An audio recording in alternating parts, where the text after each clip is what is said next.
샬롬, 하나님과 동행하는 새벽기도회 달라스 임마누엘 교회 권성철 목사입니다.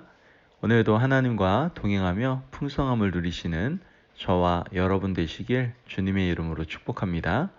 오늘 말씀은 사도행전 3장 1절에서 10절까지의 말씀입니다. 제9시기도 시간에 베드로와 요한이 성전에 올라갈 때 나면서 못 걷게 된 이를 사람들이 메고 오니 이는 성전에 들어가는 사람들에게 구걸하기 위하여 날마다 미문이라는 성전문에 두는 자라.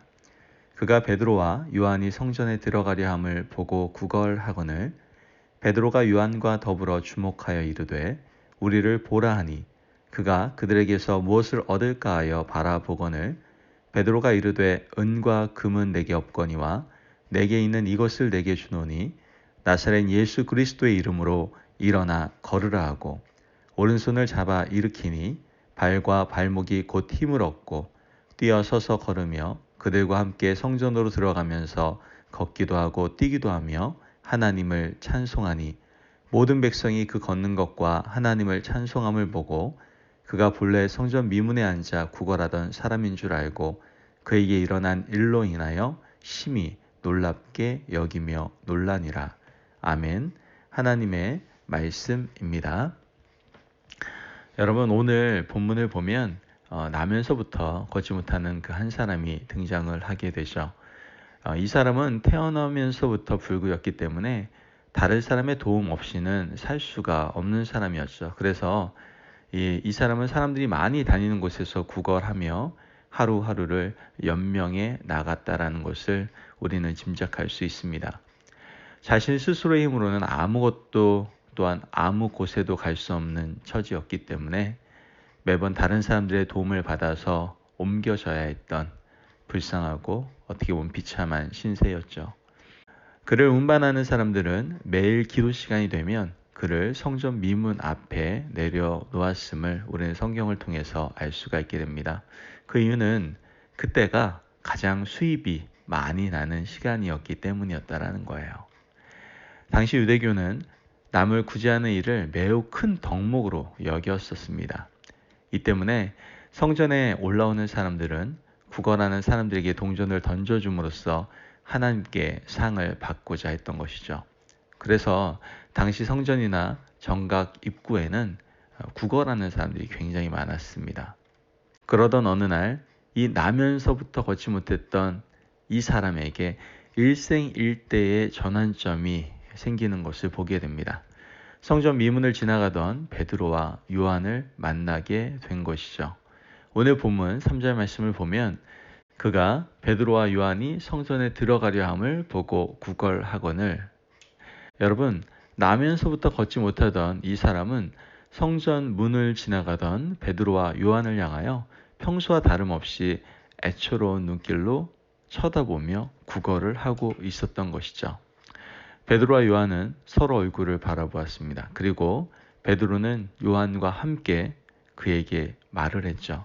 4절 말씀을 보면 베드로가 요한과 더불어 주목하여 이르되 우리를 보라 하니 거리는 그들에게서 무엇을 얻을까 하고 베드로와 요한을 번갈아서 쳐다보았겠죠. 그때 베드로가 그를 향해서 말합니다. 우리 6절 말씀 함께 보도록 하겠습니다.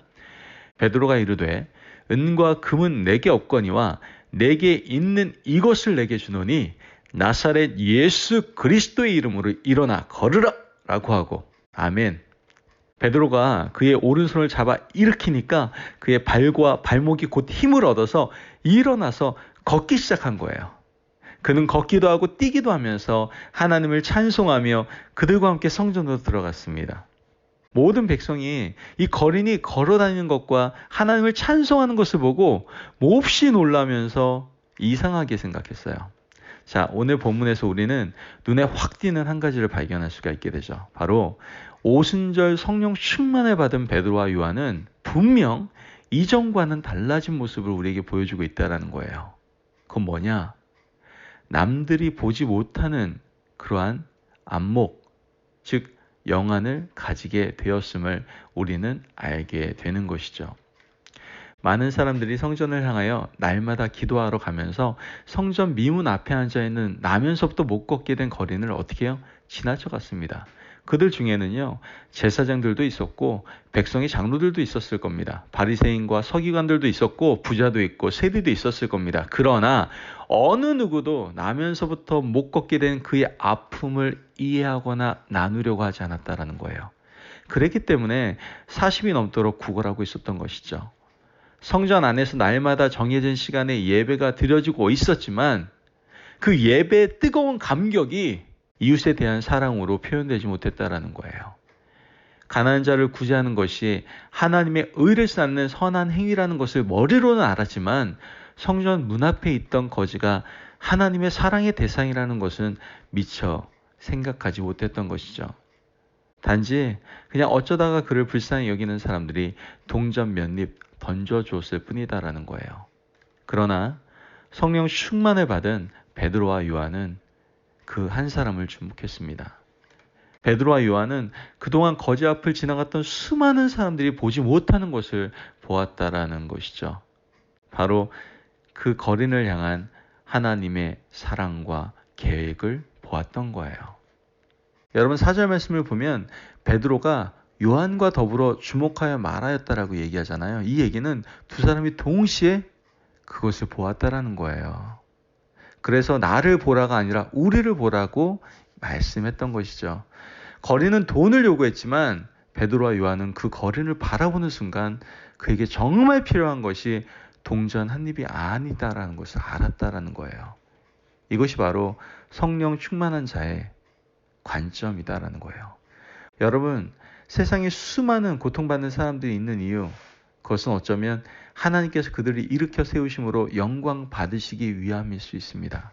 그런데 문제는 믿음으로 그러한 사람의 손을 붙들고 일으켜 세울 성령 충만한 사람이 없다는 것이죠. 물론 교회로서 사회적 역할과 책임이 있어요. 구제하고 봉사하는 것, 약한 자의 편에 서서 사회의 정의를 실현하는 것 다 중요합니다. 물론 교회는 구제해야죠.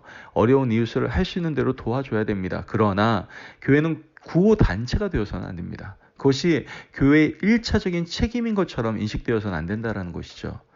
교회는 사회 정의를 위해서 노력해야 됩니다. 그러나 교회가 사회단체가 되어서는 안 돼요. 교회는 부정부패를 근절하고 정의로운 사회를 건설하는 것보다 우선적이고 중요한 사명이 있습니다. 그것이 무엇입니까? 바로 예수 그리스도를 전하는 거예요. 죄로 말미암아 영적인 장애인이 되었고 육신의 소욕을 채우기 위해서 끊임없이 구걸하고 있는 이 시대에 고통받는 사람들에게 세상의 소망이시고 구원의 주님이신 예수 그리스도를 전할 수 있어야 된다는 거예요.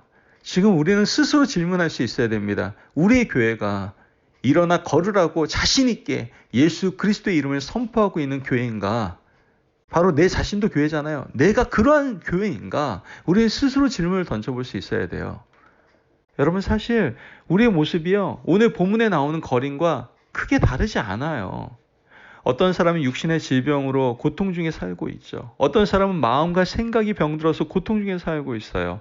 물질 문제, 관계 문제로 인해서 고통 중에 살고 있는 분도 계시고 각자 많은 인생의 문제와 죄로 인해 고통 중에 살고 있다는 거예요. 여러분 어떻게 보면요. 우리 인생은 날 때부터 못 걷게 된 이 사람이 구걸을 하는 인생을 살았던 것처럼 우리 인생의 문제를 해결하기 위해서 온 힘을 다해서 하나님께 기도하며 매달리는 그러한 모습 아닙니까? 은과 금을 구하죠. 은과 금이 있으면 일어나 새 인생을 살 수 있는 것만 같습니다.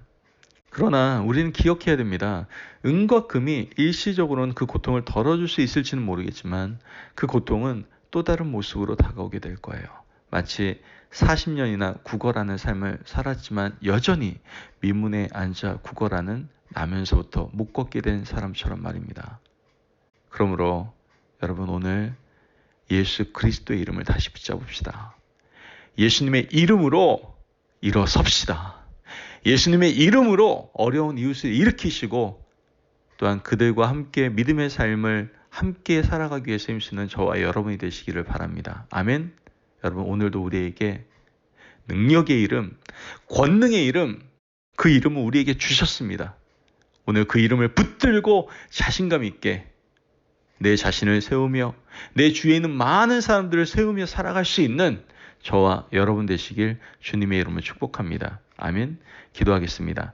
사랑과 은혜가 많으신 하나님 감사합니다. 오늘 귀한 말씀을 허락하시고 오늘 예수님의 이름의 능력을 다시 한번 깨닫게 하시니 감사를 드립니다. 지금 예수님의 이름이 필요한 수많은 사람들이 있습니다. 또한 저도 예수님의 이름이 필요합니다. 예수님의 이름을 붙들고 담대히 일어나 걷는 삶을 살아갈 수 있는 저희들이 될 수 있도록 축복하여 주옵소서. 감사하며 예수님의 이름으로 기도합니다. 아멘. 오늘도 하나님과 동행하며 풍성함을 누리시는 저와 여러분이 되시길 주님의 이름으로 축복합니다. 여러분, 오늘 그 놀라운 능력의 이름 예수 그리스도의 이름을 붙들고 우리 자신과 주위에 있는 사람들을 일으키며 함께 믿음의 삶을 오늘도 멋지게 살아가시기를 축복합니다. 말씀 안에 승리하십시오.